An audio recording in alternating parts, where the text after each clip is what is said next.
ఆంధ్రదేశ చరిత్రలో ఒక కాలాన్ని స్వర్ణయుగం అని పిలుస్తున్నారంటే దాని వెనుక ఎంతటి గొప్పతనం ఉండి ఉండాలి.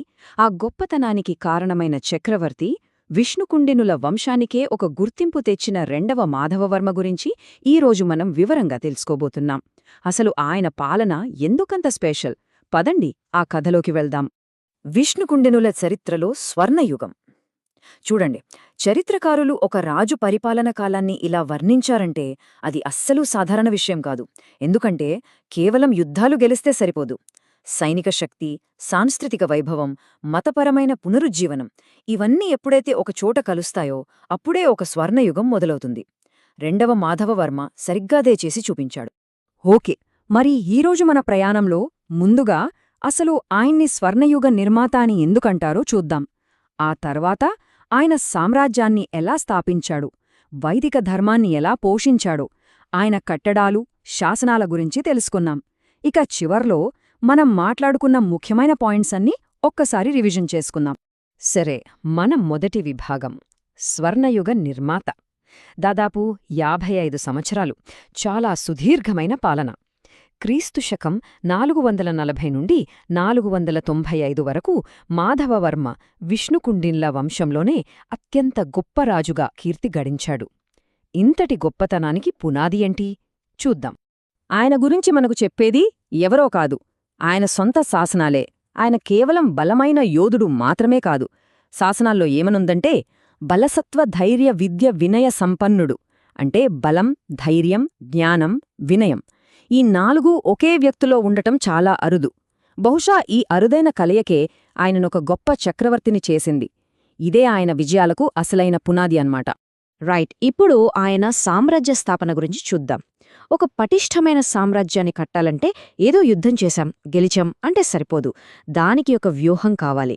మరి ఆయన అనుసరించిన సైనిక వ్యూహాలు, సాధించిన విజయాలు విష్ణుకుండినుల శక్తిని ఆకాశానికి ఎలా చేర్చాయో చూద్దాం. మాధవవర్మది ఒక తెలివైన 2 స్టెప్ స్ట్రాటజీ. మొదటి అడుగు డిఫెన్స్. అప్పటికే పల్లవుల నుంచి దాడుల మొప్పు ఎక్కువగా ఉండేది.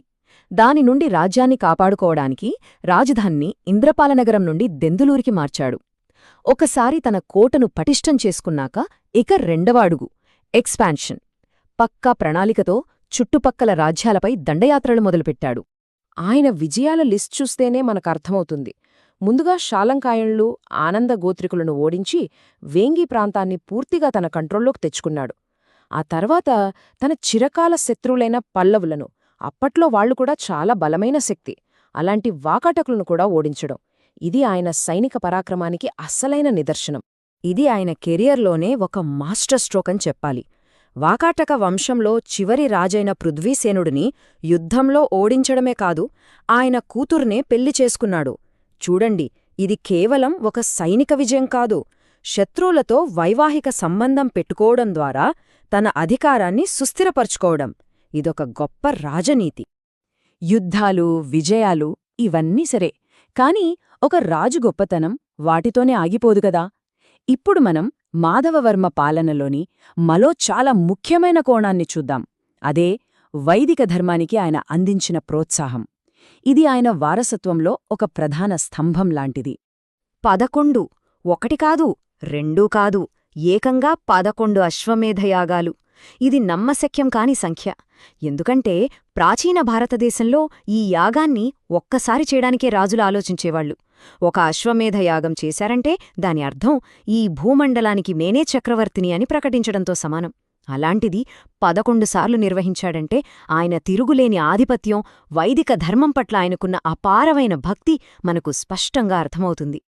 ఆ కథ అక్కడితో ఆగలేదు. అశ్వమేధ యాగాలే కాదు, 1000కి పైగా ఇతర క్రతువులు, రాజసూయ యాగాలలాంటివి కూడా నిర్వహించాడు.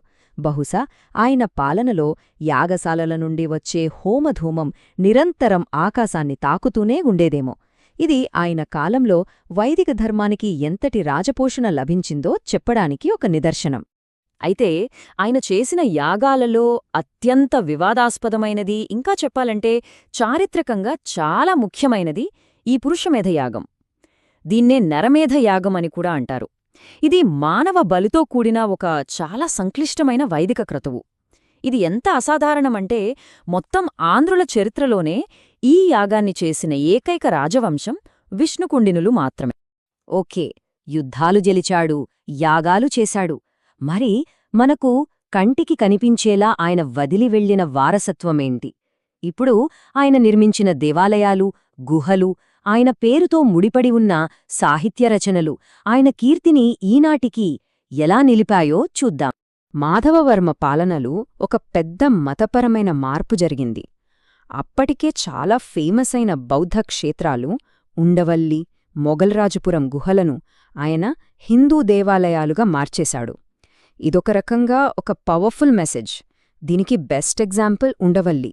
అక్కడ ధ్యానంలో ఉన్న బుద్ధుడి విగ్రహాన్ని తొలగించి అదే స్థానంలో అనంతసైన విష్ణువును ప్రతిష్ఠించాడు. మనం ఈరోజు చూస్తున్న ప్రఖ్యాత అనంత పద్మనాభస్వామి ఆలయం పుట్టిందలానే అన్నమాట. ఆయనకు ఒక ఇంట్రెస్టింగ్ అలవాటుండేది. అదేంటంటే ప్రతి విజయానికి గుర్తుగా ఒక రామలింగేశ్వరాలయాన్ని నిర్మించేవాడు. తెలంగాణలోని కీసర, చెరుగట్టు, షాద్నగర్ ఇలా చాలా ప్రాంతాలలో మనం ఈరోజు చూసే ఈ ప్రాచీన దేవాలయాలన్నీ ఆయన విజయ పరంపరకు నిలువెత్తు సాక్ష్యాలుగా నిల్చాయి. ఇప్పుడు సాహిత్యం వైపు వద్దాం. తెలంగాణ చరిత్రలోనే మొట్టమొదటి సంస్కృత లక్షణ గ్రంథం జనాశ్రయ ఛందోవిచ్ఛిత్తి.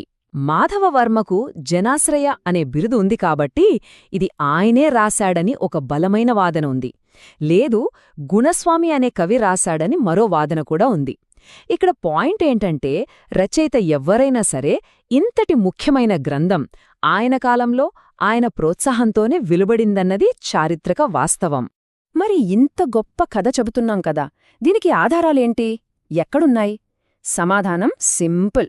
ఆయన బిరుదులు, ఆయన వేయించిన శాసనాలలోనే ఉన్నాయి. ఇవే ఆయన శక్తికి, అధికారానికి తిరుగునేని చారిత్రక సాక్ష్యాలు. ఆయన బిరుదులు చూడండి. ఇవేమీ ఊరికే పెట్టుకున్న పేర్లు కావు. ప్రతి బిరుదు వెనక ఒక అర్థం ఉంది, ఒక కథ ఉంది. జనాశ్రయ అంటే ప్రజలకు ఆశ్రయమిచ్చేవాడని అర్థం. అలాగే తూర్పు, పడమర సముద్రాల వరకు తన అధికారం విస్తరించిందని చాటిచెప్పే బిరుదులు కూడా ఉన్నాయి. ఆయన సామ్రాజ్యం ఎంత విశాలమైనదో ఈ పేర్లే మనకు చెబుతున్నాయి. ఆయన పాలన గురించి మనకు తెలియజేసే ప్రైమరీ సోర్సెస్ ఈ శాసనాలే. ఈపూరు, ఖానాపూర్, వేల్పూరు శాసనాలు ఆయన విజయాలు, దానధర్మాల గురించి చాలా వివరంగా చెబుతాయి. ముఖ్యంగా వేల్పూరు శాసనంలో ఒక ఇంట్రెస్టింగ్ పాయింట్ ఉంది. దాని ప్రకారం ఆయన గణపతిని అంటే దంతముఖస్వామిని ప్రతిష్ఠించినట్లు తెలుస్తోంది. ఇది ఆ కాలంలో గణపతి ఆరాధన ప్రాచుర్యంలోకి వస్తోందనడానికి ఒక ముఖ్యమైన ఆధారం. సరే, ఇప్పటిదాకా చాలా విషయాలు మాట్లాడుకున్నాం కదా, ఒక్కసారి ఎగ్జామ్ పాయింట్ ఆఫ్ వ్యూలో క్విక్గా రివైజ్ చేద్దాం. Okay, first politics and military. రాజధానిని దెందులూరికి మార్చడమనేది పల్లవుల నుండి రక్షణ కోసం తీసుకున్న ఒక డిఫెన్సివ్ స్టెప్. వేంగి, వాకాటక రాజ్యాలను జయించడం ద్వారా తన ఆధిపత్యాన్ని స్థాపించాడు. ఇక వాకాటక రాకుమారిని పెళ్లి చేసుకోవడం ద్వారా అధికారాన్ని దౌత్యపరంగా పటిష్టం చేసుకున్నాడు. ఇవి ఆయన వ్యూహాత్మక విజయాలు. ఇక మతం, సంస్కృతి విషయానికొస్తే 11 అశ్వమేధయాగాలు, 1000కి పైగా క్రతువులు ఆయన మతపోషణకు నిదర్శనం. పురుషమేధ యాగం చేయడం ఆంధ్రచరిత్రలోనే ఒక యునీక్ ఫ్యాక్ట్. ప్రతి విజయానికి ఒక రామలింగేశ్వరాలయం నిర్మించడం ఆయన సిగ్నేచర్ స్టైల్. తెలంగాణ నుండి మొదటి సంస్కృత వ్యాకరణ గ్రంథం వచ్చింది కూడా ఆయన కాలంలోనే. సో ఫైనల్గా ఒక ప్రశ్నతో ముగిద్దాం. మాధవవర్మ పాలన అనే స్వర్ణయుగం సైనిక శక్తి, మత నిబద్ధత, సాంస్కృతిక వారసత్వం అనే 3 బలమైన స్తంభాలపై నిలబడింది. మరి విష్ణుకుండినుల సామ్రాజ్యాన్ని శిఖరాగ్రానికి చేర్చడంలో ఈ మూడింట్లో అత్యంత కీలకమైన పాత్ర పోషించింది ఏది? సైనిక బలమా, మతపరమైన ఐక్యత, లేక సాంస్కృతిక పునరుజ్జీవనమా? ఇది మనం ఆలోచించదగ్గ విషయం. మరో విశ్లేషణతో మళ్ళీ కలుద్దాం.